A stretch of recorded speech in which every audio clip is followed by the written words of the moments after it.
እስቲ ተወት እናርገውና እድል እንስጠው ሪቨርስ እንዲያደርግ። the guy continue driving it. will he reverse? No. will he even hit the brake? he hit the brake. ፕሪቶሪያ ላይ he hit the brake briefly. ትንሽ ነገሮች ቀለል ሲሉለት he stepped on the gas. so the alternative is worse. we must force him, not only him, the system, first and foremost, to stop war. አብይ ጦርነት እንዲያቆም መገደድ አለበት። ጦርነት አብይ ጦርነት ካቆመ ካላቆመ ለአብይ ተብሎ ለአንድ ሰው ተብሎ የህዝባችን መከራ የህዝባችን መፍረስ መበታተን ማየት ስለሌለብን we have to look for alternative without him. look, the discussion I want Ethiopians to have is removing Abiy is not that complicated. It's not complicated. The reason everybody is watching is what then? Kazas. That's why I want people to discuss about post-Abiy Ethiopia. What kind of political system? What kind of situation we want to create? We are getting there now. You know, what is sobering for Ethiopians? 2018 እስከ 2022 ኢትዮጵያ ኮሌክቲቭሊ ነበር ያበድነው ማለት ይቻላል። we are in some sort of collective psychosis. ሰዎች እኮ do you guys go back and watch some of those videos? It is terrifying what our people አውሬን ይሆን ነው. we became so pro war. then war came home. The wars in the past were fought either in Eritrean desert, Ogaden desert, Bale, Hararge, Sudan border in Begi. Today wars are fought everywhere in most densely populated areas. Days has reached everybody's home. Kidnapping has reached everybody's home. This has humbled the Ethiopian people. It has humbled the Ethiopian elites. I think now the Ethiopian elite, political elites, have sobered down. ጥራዝ ይዞ መሮጡ ሰው መደማመጥ ጀምሯል። ሰው እየሳክኗል ኢትዮጵያ ውስጥ ሜቢ አብይና አንድ ሁለት ሰው ይሆኑ ነው። ሰው ሳክኗል። ጫካ ያሉት ልጆች ያቸው ሳክነዋል። ትግራይ ውስጥ አሁን እየተደረገ ያለው ውጥረት የዛሬ 5 ዓመት ቢሆን ኦሬዲ ጦርነት መጫረስ ጀምረው ነበር።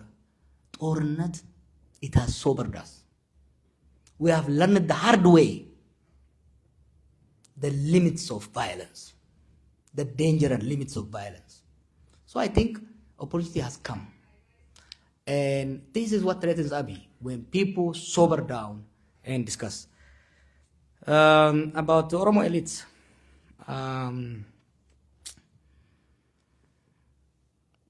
Are there Oromo elites benefiting from the system? Absolutely. Oh, the core OPDO elites have replaced TPLF. Are they benefiting? As oligarchy being created? Yes. But also don't forget, Abiy created oligarchies in every region. He has created oligarchies everywhere. His representatives in every region who suck the blood of their own people. አሁን እኮ ስልጣን ላይ ያለው ቡድን የዘራፊዎች የቀማኛዎች ቡድን እኮ ነው። የሚገርም ነገር እኮ ነው። I don't know how to explain it. ህዋቶች ይዘርፉ ነበር፣ ሌቦች ነበሩ፣ ምንም ጥያቄ የለውም። ግን አይን አውጣ አልነበሩም እንደነኚህ። ይሄ ግን ኦሮሞዎቹ ብቻ አይደሉም ጓዶች። ጎቱ ጉራጌ ዞን ምንድነው የምታገኘው? ጎቱ ወላይታ what do you find? ጎቱ ሲዳማ። አሁን እኮ ትግራይ ውስጥ ያለ ለማመስረት እየሞከረ እኮ ነው። that's what ረብሻ የፈጠረው። so his entire philosophy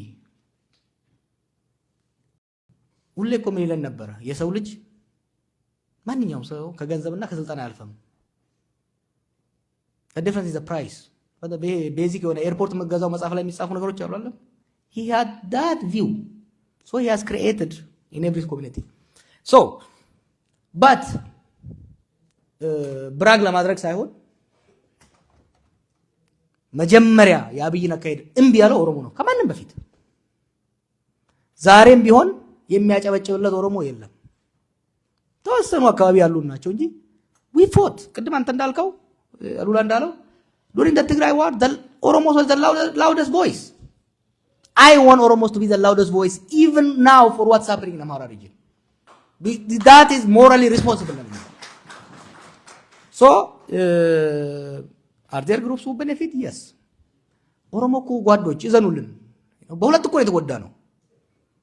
አንዱ ጦርነት እኛ ጋር ከተጀመረ 6 ዓመቱ ነው። war started right away. This guy killed more Oromos than any of the previous regimes combined. ኦሮሚያ ውስጥ ያለው የጭቆና ብዛት አይነት ጥልቀትና አስጠሊነት ያሳፍራል ለመናገር። የግድያው አይነት እኮ ኦሮሚያ ውስጥ ጓዶች የግድያው አይነት የአቢዩዙ አይነት ሶ በአንድ ወገን እንዲህ አቢዩዝ ይደረጋል ህዝባችን፣ በሌላ ግን በእኛ ስም በየተለያዩ ክልል ይጨቁናል። እናንተ ደግሞ ይሄ የኦሮሞ መንግስት እያላችሁ ትረግሙናላችሁ። we get screwed from both sides, you know. So that's why ኦሮሞም ለሌላው ማህበረሰብ ሲምፓቲ ይኖር፣ እናንተም ለኛ ሲምፓቲ ይኖራችሁ because we are suffering both. ፈጠን አድርገው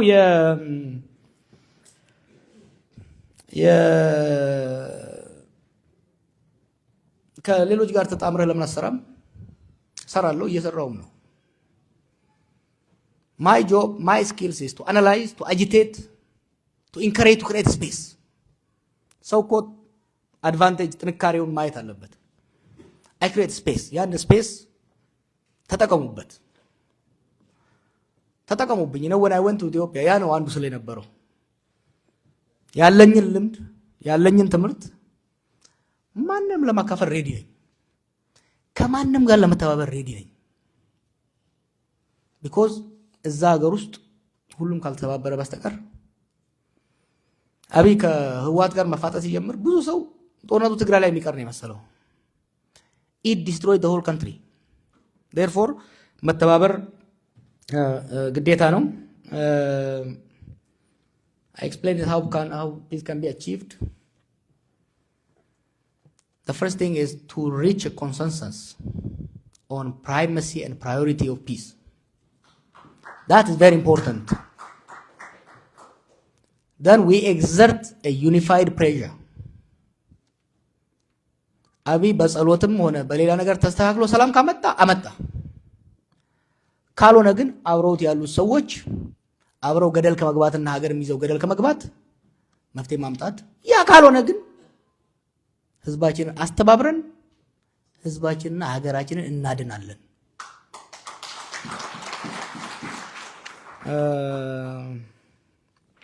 ጋፊን ዱመረ ነጋፈተን ወይ ነሞተ ጋፈ ቀሮ አጀፈማ ነመ ፊጣ ቱረን you see we try to do what we thought was better. ወደ ጦርነት እንዳንገባ ነው የፈራነው። ያኔም የእርስ በርስ ጦርነቱ እንዳንገባ ስለፈራን ሰው ሲገሉ የነበሩ ሰው ሲዘርፉ የነበሩ ካድሬዎችን፣ ፖሊሶችን፣ ወታደሮችን step by step we want a transition, in that transition transitional justice and peace and reconciliation. Without transition there can be no transitional justice, without transitional justice there can be no reconciliation. That's what Tigray is learning the hard way. Transition ካልመጣ በተለይ ደግሞ በሀገር ደረጃ ትራንዚሽን እስካልመጣ ድረስ ትራንዚሽናል ጀስቲስ ሊመጣ አይችልም። ትራንዚሽናል ጀስቲስ እስካልመጣ ድረስ ደግሞ ሪኮንሲሊየሽን እርቅ ሊመጣ አይችልም። እርቅ እስካልመጣ ድረስ ሀገር ወደፊት ማምጣት ከባድ ነው። ሀናው ብለሰግያ ወዮ ጋር ሰንከበር ባኔ ወረስርና ከይሰ ይሩ ከነም ፊጣ ቱሬ ካና ኒ አደብነ የነው ከይትዱ የምታቴ ጭጨኒቲ ምድር አባተን ከናፉ ቶኮ ለማፋ ጨውምሲ ጋፈ ዱፌ ነሞኒ ትራንዚሽናል ጀስቲስ ቢፈጀሙን ሃይቲ ባቴ ከሚዴ አደበሜ ከሚዳቤ ወልአነሜ ሰምቦዳ አራሬ ከብያት ቡኤ ሰምቦዳ deemna amma bar waan yaachis maal akka ta'e beetanii miidhaan Oromiyaa keessatti baroota dabre kana ta'e amma dhiyoo kana namoonni dhufanii turan gaafan biyya dhaqe. Jaarsonni maal laan jaan? Akkamatti araaramne qe'ee jiraannadha. Nama wal ficciisanii bar.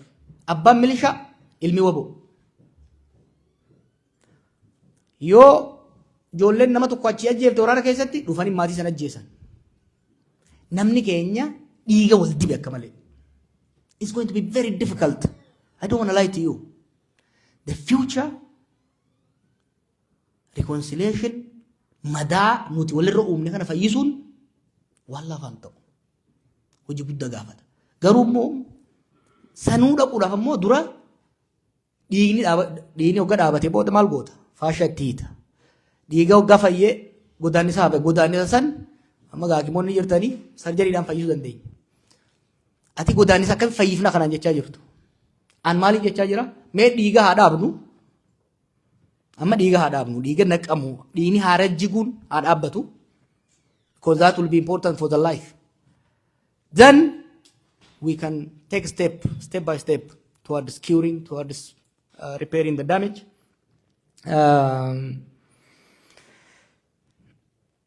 The question, because the young man asked me about how to promote our identity. I want to be very honest, and I always say this in a Afaan Oromoo. I want you to hear it. People can have multiple identities. You are an Oromo, now you are in America. Take the best of Oromo culture, not everything. Take the best of it. For example, we always go to meeting late. Don't take that part of us. Take the best of Oromo culture and values, and also take the best of American culture and values. Combine it so that you become a good Oromo American. So completely rejecting the culture of the society that we reside among is counterproductive. Also, in Ethiopia, eventually what we aspire, Oromos have their culture, Wolaitas have their culture, we don't want it to remain segregated. We want cultural integration. Eventually, voluntary cultural integration that's promoted through commerce, through social ties, through social engineering, through democratization. Eventually, we can have sub-Wolaita culture, but also a pan-Ethiopian culture that's a mosaic, multicultural Ethiopia. We can create something down the road. Not during our lifetime, probably down the road. So, I wish I can elaborate more, but we don't have the time. Oromo, hedduu galatooma. Wanni ani isin dhaamu ba'aan amma nuti keessa jirru, rakkoon nuti amma keessa jirru ba'a Oromiyaatis ba'a Itoophiyaatis irraa qabna. Kana beekuun tokko. If qofaaf osoo hin ta'in maqaa keenya yakki dalagamaa waan jiruuf rakkoo uummata biraa furuuf illee dirqama qabna. Keessattuu obsa naa qabaadhaa. Atakaaroo falmii dur goonu san wal jidduutti isaa irrattu dibeet naa jiraatu constructive bifa ta'e. Garuu wal morkiin walitti iyyuun rogeeyyii saboota biraa wajjin godhamu hirrachuudha qaba.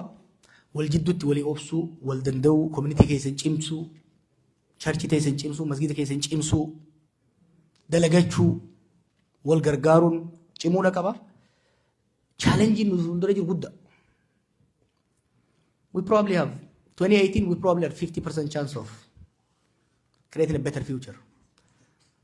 This guy has reduced it probably to 10%, but I don't want to give up on 10% because if we work hard, smart, if we wise up, we can increase that chance to 20, 30, 40. Just by stopping the war, we can increase our odds to 30, 40%. Just by stopping the war. Because we stop the bleeding. The first thing you do is stop the bleeding. If we stop the bleeding, you will have a chance for exploring different medications.